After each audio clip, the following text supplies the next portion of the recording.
Welcome to this course. On behalf of UNDP and its partner organizations, we'd like to welcome you to this course on the design and management of protected area systems.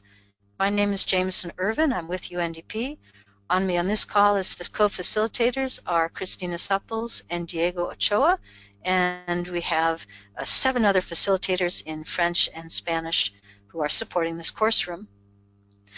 This course covers a lot of ground over the next 8 weeks. We'll touch upon the state of the world's protected areas today. We have a very special guest. The need to connect and integrate protected areas into the wider landscape, seascape, and economic sectors. The role for large transboundary protected areas in protecting species that have wide ranges. The use of appropriate technology in protected areas.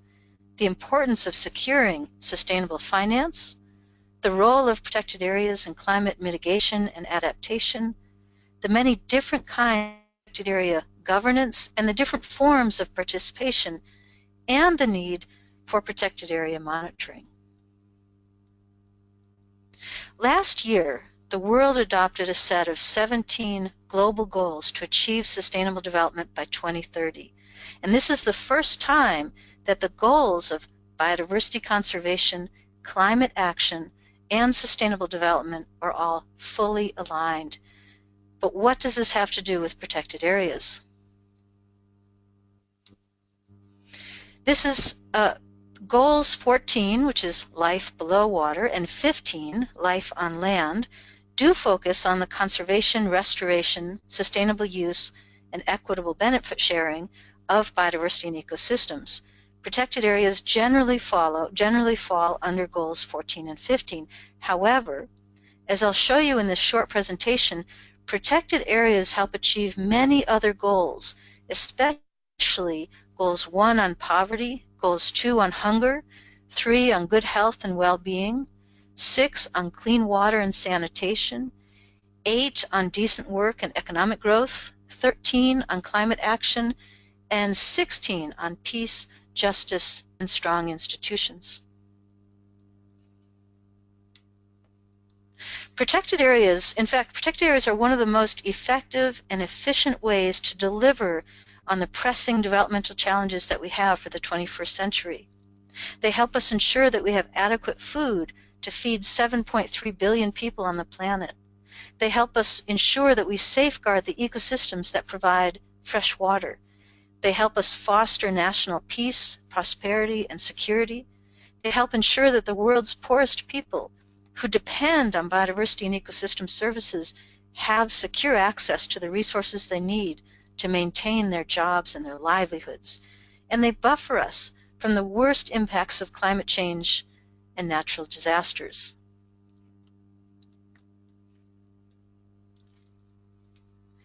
Let's start with food security. Protected areas have strong linkages with food and agriculture.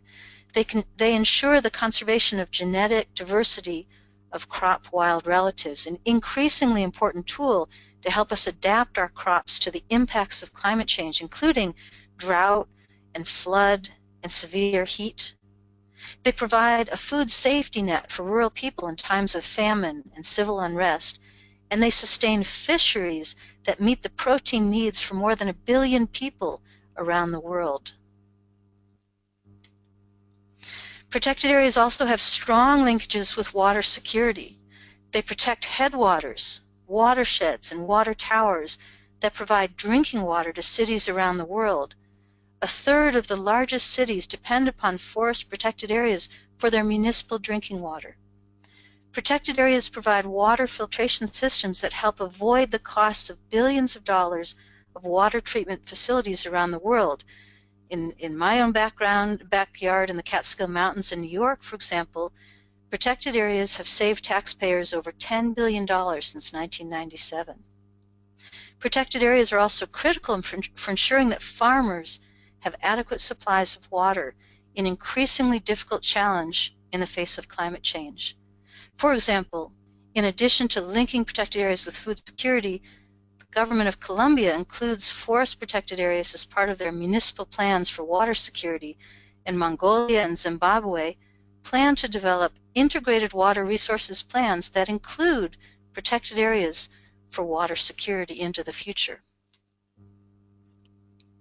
Protected areas also have strong linkages with national security. Transboundary protected areas reduce border-related conflicts and they foster peace and security. Timor-Leste, for example, links protected areas and nature conservation to conflict prevention in its national report on sustainable development. And the country of Namibia includes the linkages between protection, anti-poaching, national security, and conflict resolution in their national biodiversity strategies and action plan. Protected areas have strong linkages with jobs and livelihoods. They support the livelihoods of over 1 billion people around the planet. They generate jobs through tourism. In many countries, protected areas are the cornerstone of a robust ecotourism program that benefits local communities and national economies. They maintain ecosystem services which in turn sustain livelihoods for hundreds of millions of people around the world. Botswana, for example, clearly links local income generation from tourism within protected areas, and South Africa coupled its Working for Water program for job creation with ecosystems protection and the restoration of protected areas. Protected areas have strong linkages with national security and disaster risk reduction. Healthy coral reefs and seagrass beds, for example, in coastal and marine protected areas buffer cities and coastal communities from intense storm surges. Forest protected areas reduce the risks from landslides and erosion. Intact grasslands help reduce the impacts of heat waves and help slow the rate of desertification. Countries such as South Africa, Moldova, the Philippines, and Thailand have all begun to identify protected areas as a key strategy in strengthening resilience to climate change and reducing the risks of natural disasters, including flooding, storms, and drought. And protected areas are fundamental for climate mitigation and adaptation. They help regulate the Earth's climate. Over 15% of global terrestrial carbon stocks are contained in formally designated protected areas, with more carbon stocks in indigenous and community-conserved lands. The estimated monetary value of these forests is in the trillions of dollars. Many countries recognize the role of protected areas, such as the government of Belarus and the Komi Republic of Russia, which are improving the effectiveness of protected areas at managing carbon in both forests and peatlands. In the Komi Republic, for example, the annual carbon sequestration in undisturbed forests exceeds 2.7 million tons of carbon, but when disturbed by fires and inappropriate management, these forests lose up to 280,000 tons of carbon per year. Clearly, protected areas are one of the most effective and efficient ways to deliver on the development challenges of the 21st century and to help countries achieve their sustainable development goals. However, they will only fulfill this role if we treat protected areas not as a societal cost, but rather as a societal investment in achieving national, local, global sustainable development goals. They'll fulfill this role if we plan, manage, and evaluate protected areas and protected area systems through the lens of achieving the simultaneous goals of biodiversity conservation and sustainable development. And protected areas will fulfill this role if we firmly reposition protected areas within national policy frameworks and national sectoral plans like agriculture and forestry and energy so that they can deliver on their potential. With that, I would like to introduce Brian McSherry.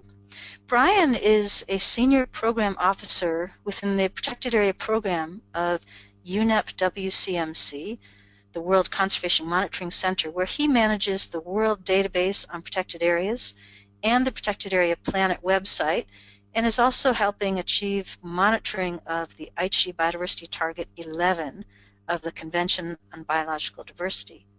Brian has over 13 years of experience working in the fields of conservation, and he has a PhD in geology from Trinity College in Dublin, Ireland.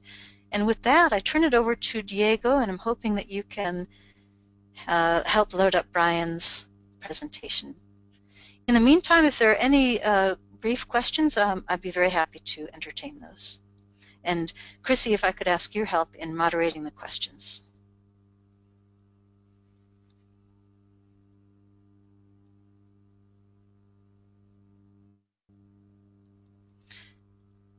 Chrissy or Diego, are you muted?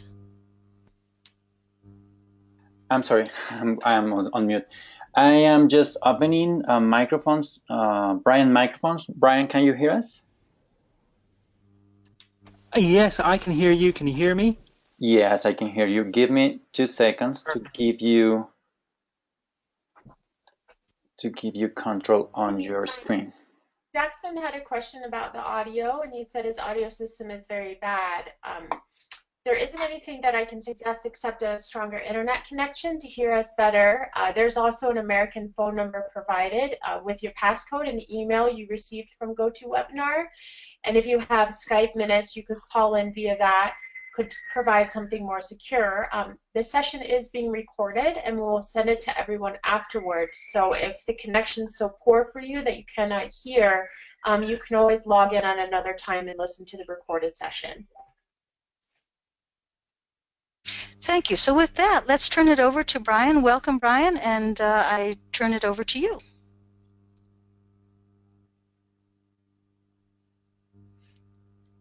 And we might want to make sure that Brian is unmuted. Hi, thank you very much, Jamie. I really appreciate the introduction and your very useful presentation beforehand. I hope you can all hear me correctly. As Jamie said, my name is Brian McSharry, and in conjunction with my colleagues Diego Bignole, who's giving the Spanish presentation, and my colleague Kirsten Brader, who gave the French one, we're going to give a quick overview on the current status of protected areas. First of all, thank you very much for asking us to be part of this presentation. I really hope it's of use to everybody listening. I do hope my strong Irish accent is not too difficult to understand. So before I go on in any more detail on the presentation, I'm going to give a very quick overview of who or what UNEP WCMC is. We're effectively we're the biodiversity wing of UNEP. UNEP is based in Nairobi in Kenya, and we're based in Cambridge in the United Kingdom. And I've been working collaboratively for over 35 years.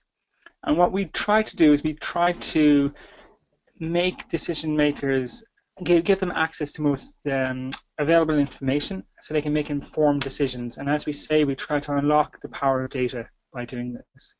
So what I'm going to do now is go back into the presentation and frame what I'm going to talk about, the current status of protected areas, around one of the most dynamic aspects of protected areas over the last number of years, and that is the Aichi Biodiversity Target 11.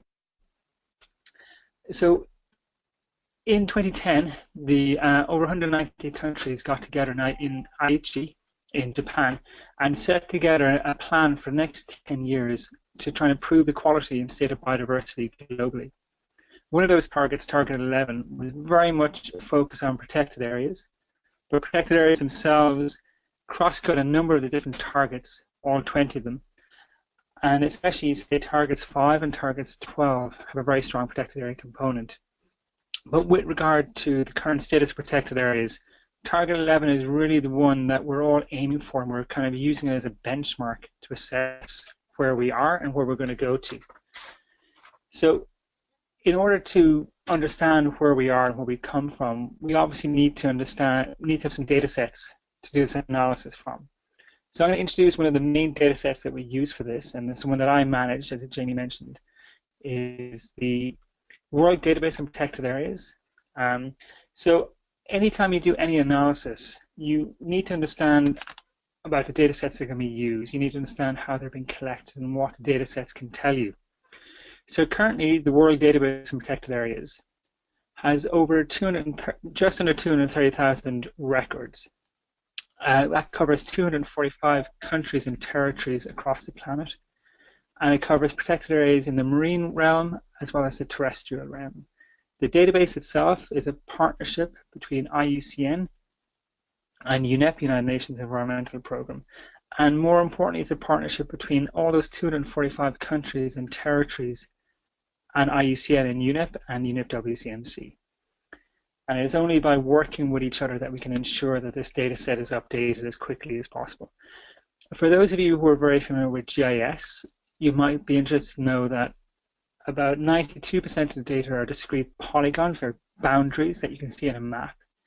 And about 8% are point data sets. And that's just something to be aware of when you're doing any analysis later on and when we're discussing about where we're going in the future. Just be aware of some of the limitations we have with the data, but some of the successes we have.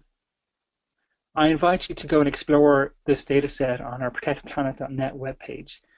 And also later on when you're looking at this presentation, have a look at this map here. You could spend hours talking about what you see in this map and maybe what you don't see in this map, I think quite poignantly. So the WDP itself is collected by engagement with different actors.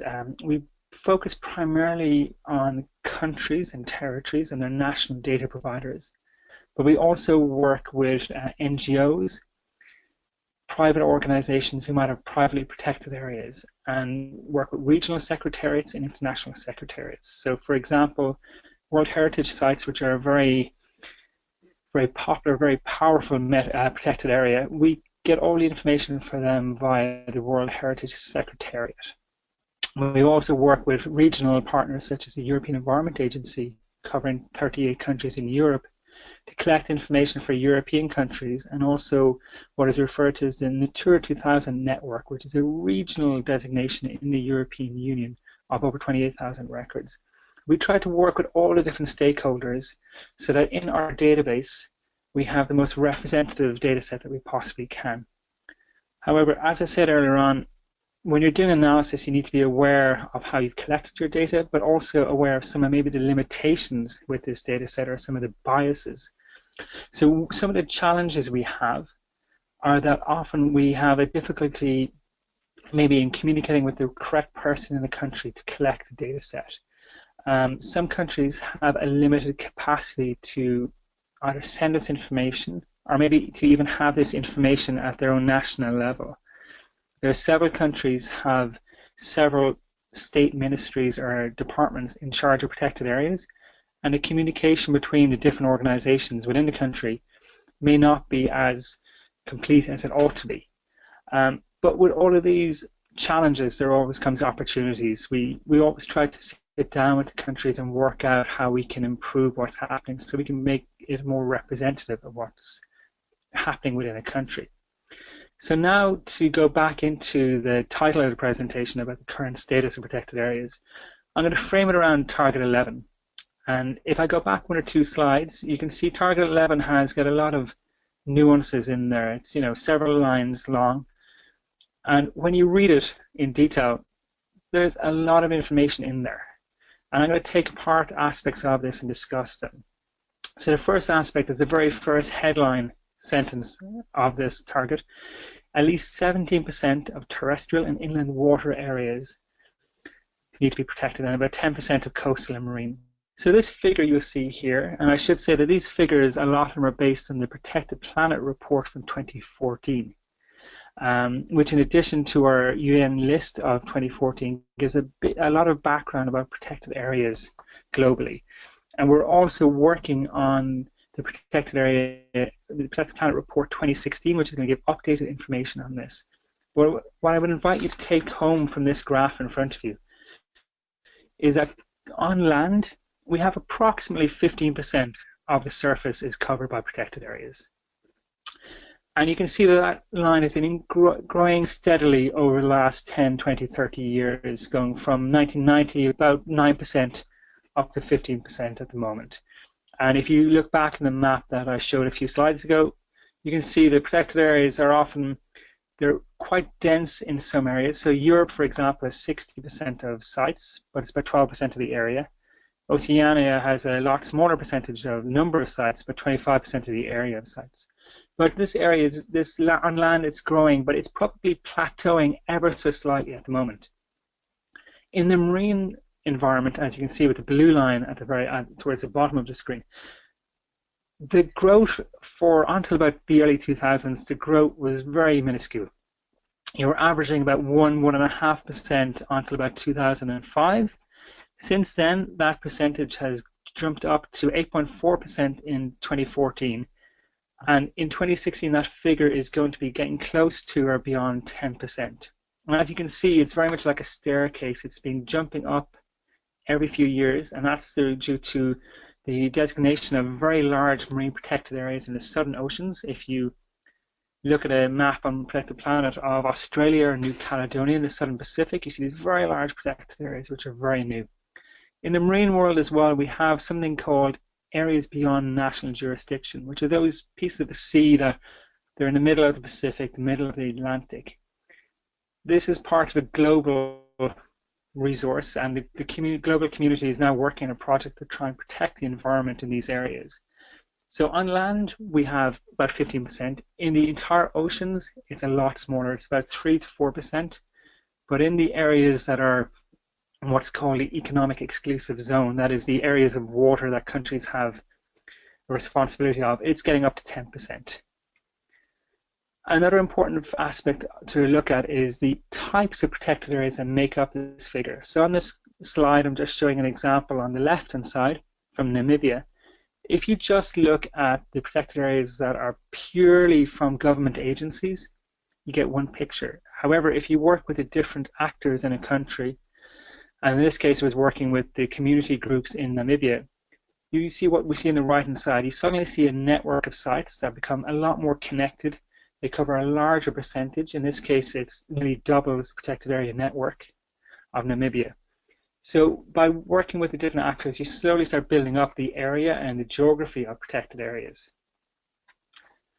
You can also see over time a growth in different types of protected areas as well. This graphic gives you a very superficial idea of what kind of management categories of sites. This is based on the IUCN management category of sites, and this gives you a quick understanding of maybe what is happening. So you get a lot more sites that are maybe protected areas that have a sustainable use aspect of it, as opposed to being very strictly protected. Another aspect of what we try and do is work at areas, so it says protected areas in areas of particular importance for biodiversity. Again, in order to understand this, you need to bring in another data set. In this case, we partner with IUCN to look at the key biodiversity areas, or KBAs. You can see the link on the screen here. And by doing analysis on that, we see there's just under 20% of these key biodiversity areas are within protected areas. You might say that's a bit low, but that is growing. And with the new analysis we're doing, I suspect that figure is going to increase higher and higher. These key biodiversity areas also serve as indicators as to where a protected area network might expand in the future. Because a protected area network on land and marine is quite dynamic. It's generally increasing, but in that increase and decrease, you get some sites that are being removed, some sites are being added. Another aspect is to make sure, are they effectively managed? That means, is there a management plan in force? Is it doing what it's meant to be doing? Again, to do this, we bring in another data set called a Protected Area Management Effectiveness Data Set, or PAME as it's called. And from this, we can do an analysis, and we highlight in certain regions that a large number of sites are being very effectively managed. One of the problems with this analysis is that, for example, for Europe or Australia or North America, we're not capturing the information we need to. A lot of sites are effectively being managed, but we're not getting this information into our data set. But we work with these countries to try and improve the quality of information so we can make a better analysis. This analysis here is we're collaborating with the World Wildlife Fund, WWF, and the Zoological Society of London, ZSL. And it's based on what they call their Living Planet Index. You may not be able to see it too clearly on the screen, but what it shows is that while there's been a global decline of populations within protected areas, global decline of population generally, within protected areas it's lower than outside of it, and this is population of species. So protected areas are actually effectively controlling a decline in species population, and hopefully we'll start having an increase in it. The next aspect we try and work at is another aspect of the target, equitably managed. This is a concept that when the target was written, a lot of these nuances of it, it was quite difficult to work out how to manage, how to track progress towards those. So we're working with a lot of organizations to try and come up with a framework to assess how we're doing with this. So for equitability, we look at, are the rights and values of people has been acknowledged and respected? How our decisions made? Is it collaborative? Is it top-down, bottom-up? And then you look at the costs. Are they being distributed evenly? Are they being shared? So this is very much a simplification of this work, and I would definitely point to the link at the bottom of the slide where there's been a report written recently which goes into a lot more detail on aspects of this. The next aspect would be, is it ecologically representative? The next few slides are going to flag a bit about this, so just get a feeling as to what the picture is. About 43% of terrestrial ecoregions have over 17% of their area covered by protected areas. In the marine world, you have a smaller percentage, but you got 34% of marine ecoregions have at least 10% covered. But by looking at this map, you see there's a lot of those pale areas under 1%, but there's very little being actually covered. So what we're seeing here is that while there are sites being ecologically representative, it's been very biased to certain areas. Another example is to look in the marine world at these pelagic provinces. The next aspect I'm going to talk about is the connectedness. How are these sites linked together? Now, this is an area that is in its infancy in terms of understanding of what's happening with it. And this map here flags a few aspects of it. It's by Santini et al. From 2015, but it's really the starting point of where we need to go and look at this. So red flags where there's a less probability of species moving across. The bluer the color, the easier it is for species to migrate across each other. Another important aspect of the target is what's called other effective area-based conservation measures. This map from the United States highlights that if we work with the communities and we come up with a definition, it can really transform what's happening in terms of the geography of protected areas. In the World Database of Protected Areas at the moment for America, we've just under 5 million square kilometers. However, these areas that are potentially these other effective area-based conservation measures are nearly 4 million square kilometers. So that would increase dramatically the area of coverage of protected areas and these other effective area-based conservation measures within the United States, which would totally change the picture I've shown you before of some of the slides of ecological representativity.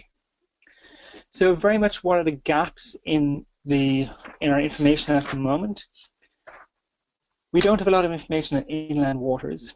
We're still looking at how ecosystem services can be incorporated. This effectiveness and equitability of management, connectivity, these other area-based conservation measures, and how it's integrated into the water landscape and seascape. As I said before, where there's gaps, there's always opportunities to where we need to go. So a few take-home messages I would say are that protected areas have increased significantly in the past decade, especially in the marine realm, and that's particularly in the southern oceans. Protected areas they're unevenly distributed globally. Apologies for the announcement there. They're unevenly distributed globally, very biased towards Europe in terms of number. Oceania is very high in terms of area. Latin America's got the highest percentage coverage for a region. Well-managed protected areas work to protect biodiversity, but a lot more research is needed. And Target 11 is not just a geography. It's not just about increasing the number of protected areas, but about it's bringing on board all the other aspects of Target 11 as well. I will then just flag the fact that the Protected Planet 2016 report, which is going to be launched in September, is going to have a lot of this information. It'll be available to read and download on the Protected Planet webpage. But I think to summarize, protected areas are increasing dramatically over the last decade. We're doing a very good job at having sites designated. We need to start looking at how we can improve how effective those sites are. Please visit the protectedplanet.net webpage, and please don't hesitate to ask me any questions you would like. We have a manual as well that explains a bit about the WDPA. You can follow us on Facebook and Twitter, or email us and ask us for any information. Thank you very much. Thank you very much, Brian. We have a bit of time, and Diego, I'm wondering if you wouldn't mind, and or Chrissy, to facilitate if there are any questions for either myself or Brian. Sure, thank you, Brian and Jamie. So, as you've all noticed on the webinar, you're on mute. The way to ask a question is to raise your hand, which is a function on your control panel. And once you do that, Diego and I can unmute you and have you ask your question. You can also type it in to the question box. So do we have any questions for Brian or Jamie? We have 15 minutes right now for questions.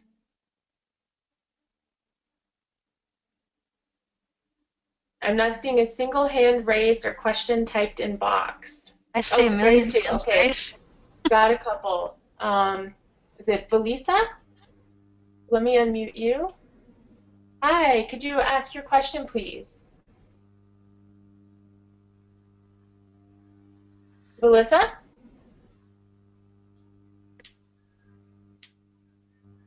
Hi, Melissa, can you hear us? Let's continue if maybe she's working on her, it looks like Dhruv Verma. Oh, okay, if you get connection, just go ahead and type it in the box or raise your hand again. The next person was Yolda. Hi, Yolda, do you have a question?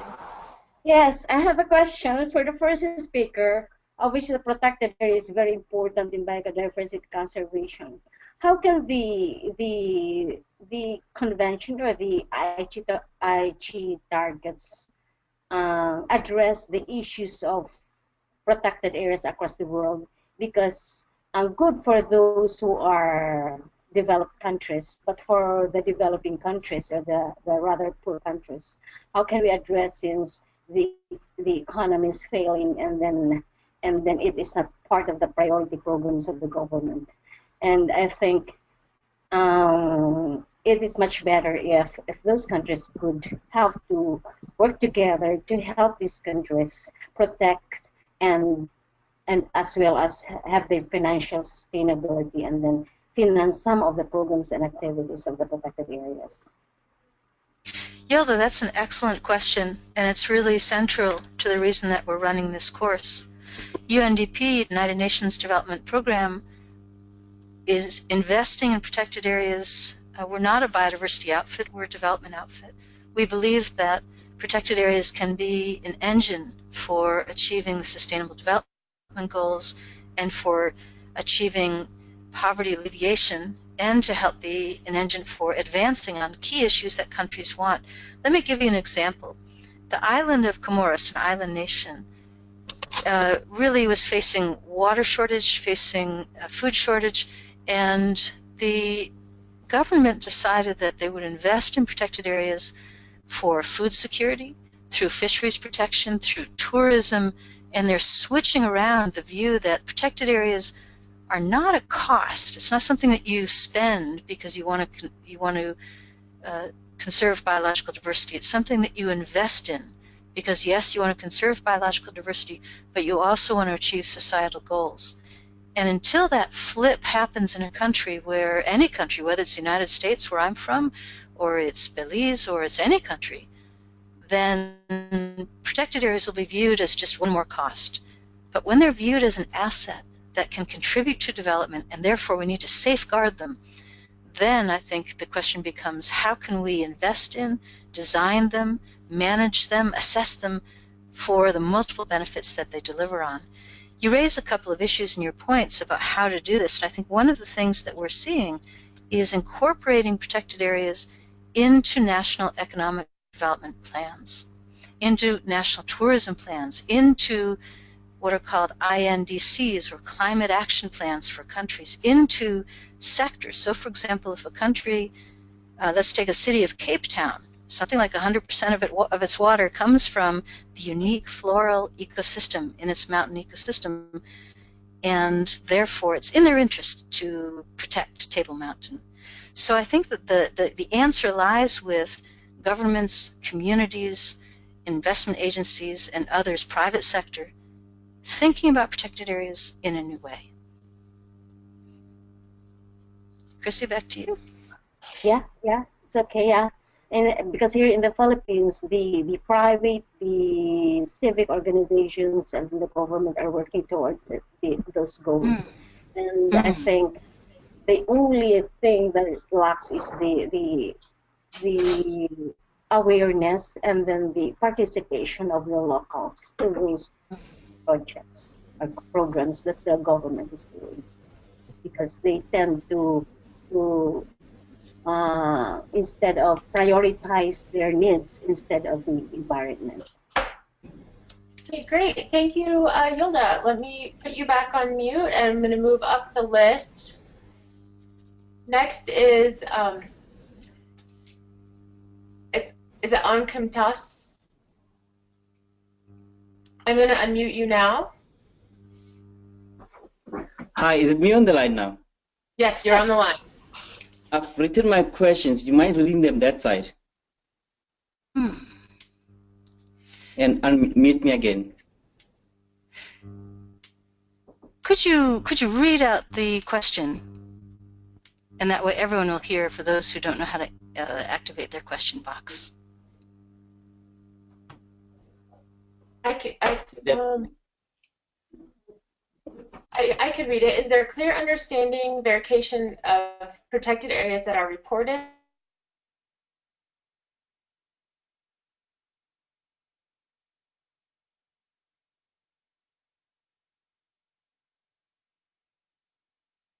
Also related to the first question, I would like to understand the impact of the protected area, degradation, degazettement, and this downsizing. You know, when they build this database, do they go back to what's happening globally, and do they understand the trends of what's happening? Brian, the issue of degazettement, downgrading, degradation, what do you have to say about that? I think it's some very good questions. I think in regard to those downsizing degazettement events, it's generically called what's called PAD. WWF in the United States created a very nice site to track these events. And what we've just started doing with the historical versions of the protected area datasets that we have is to try and start going back in time and look at what is actually happening to the geography of protected areas. And it's very much in its infancy at the moment. We've just started doing the analysis. But what you do see is you see a lot of countries, it's protected areas are land use effectively. They can offer disaster risk reduction, they can offer fishing reserves and so forth, and water and everything that Jamie's already said. What we do see when we look at the history of sites is that some countries have a history of designating some sites and then they drop out when there's a change of government or a change of policy. And occasionally what happens is that same geography is then protected by another designation or has been incorporated into it. Or we've done some work looking in the Amazon in Brazil, and you can see that protected areas have started acting as a buffer for encroachment of deforestation. You can see the deforestation like a wave coming along, and some of the protected areas are there as a barrier, and additional protected areas are then created to protect what's in there. It happens very differently in every country. But what we're trying to start doing now is understanding the history of what has happened with it, and that hopefully will help us figure out what can we do in the future. But another point about the kind of assessing protected areas in countries, there's a very interesting project in the United Kingdom where we're based, where the United Kingdom government, in conjunction with IUCN and a group of experts in protected areas, they sat down together and they created what they call a statement of compliance of every designation of protected areas. And they sat down, they looked at all the protected areas in the United Kingdom, 10,500 of them, and they had a discussion and they said, are these reaching the objectives of what a protected area should be? And it was a very interesting process, and they flagged that a number of sites in the United Kingdom were not fulfilling what their goals were.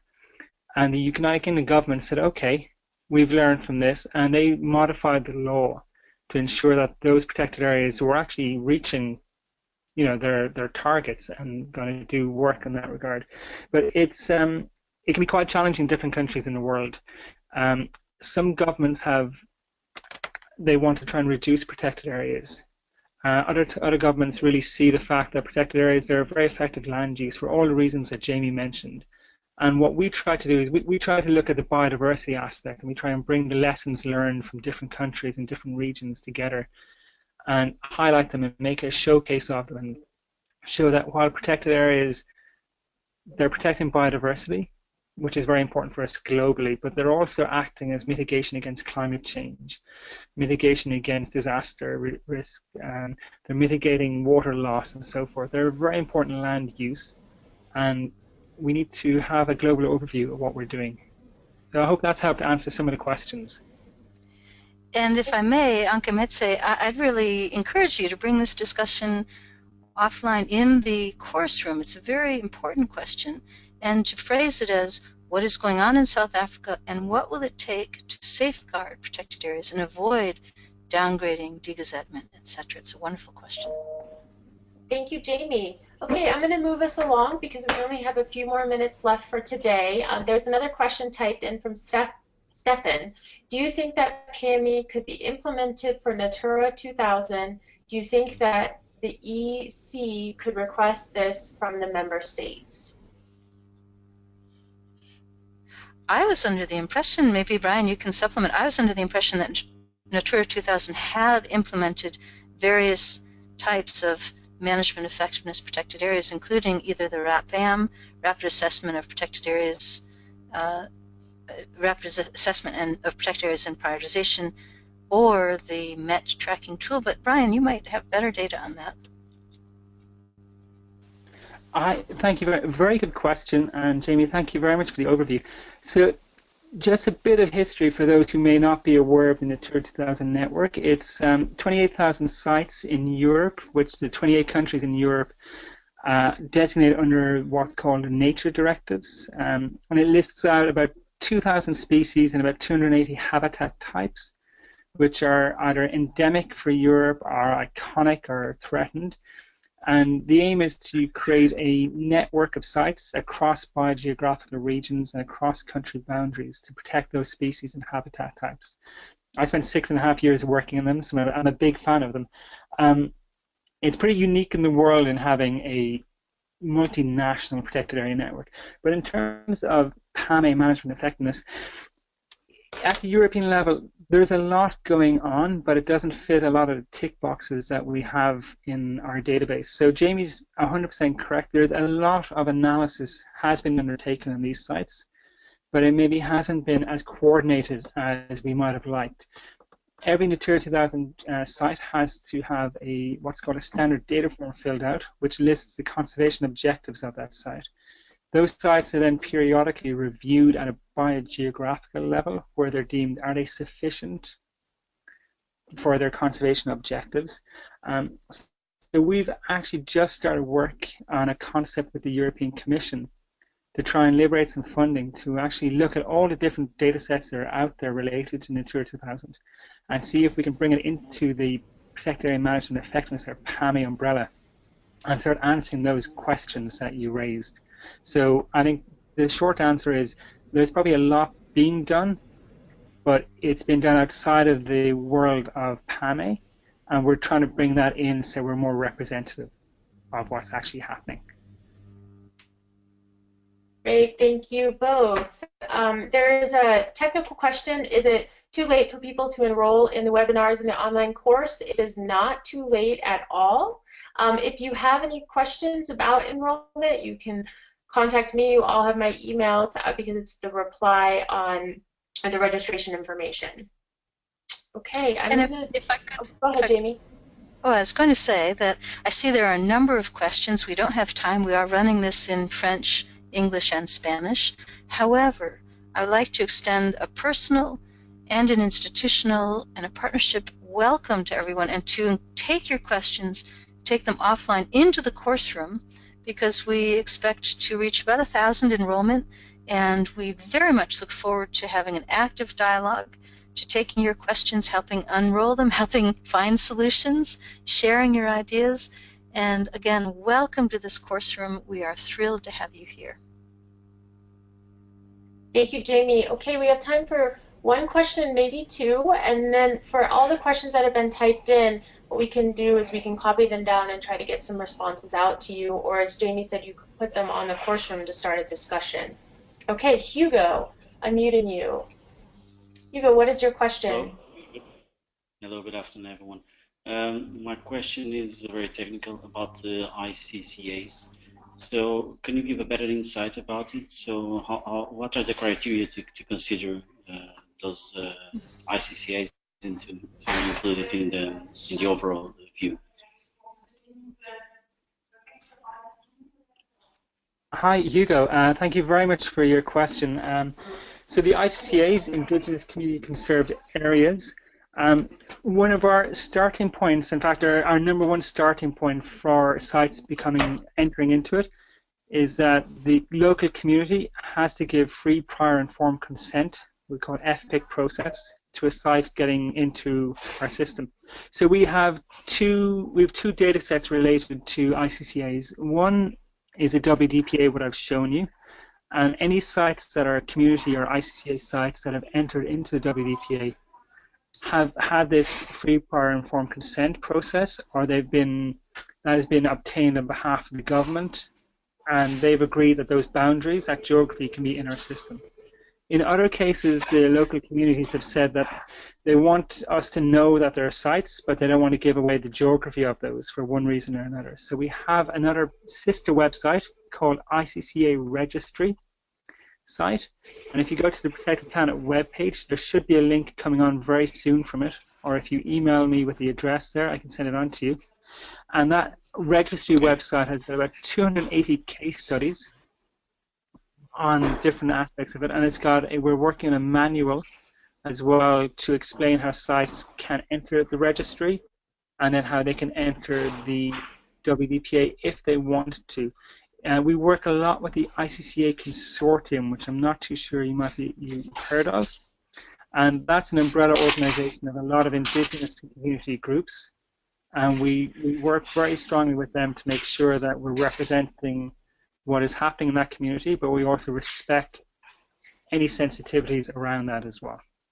And so I hope that's given you a general overview of it, but please visit the ICCA Registry website. It'll give a lot more information. Great. Okay, thank you. Thank you, Brian. I'll offer one more question out that was from Emily, which was related to what are your thoughts on private protected areas in particular? How can they help us reach biodiversity targets? Hi, Brian, Emily. shall I Excellent. Oh, yes, sorry, please, Jamie, go ahead. No, jump in, go right ahead. Okay, Jamie, I can give a very short answer, and then maybe you can expand upon it. Emily, great question. Privately protected areas are definitely one of the growth areas of the future. We have traditionally focused on what we call the formerly gazetted protected areas, but there's a lot more sites out there that we would consider privately protected areas. These are either owned by individual landowners or by charitable organizations.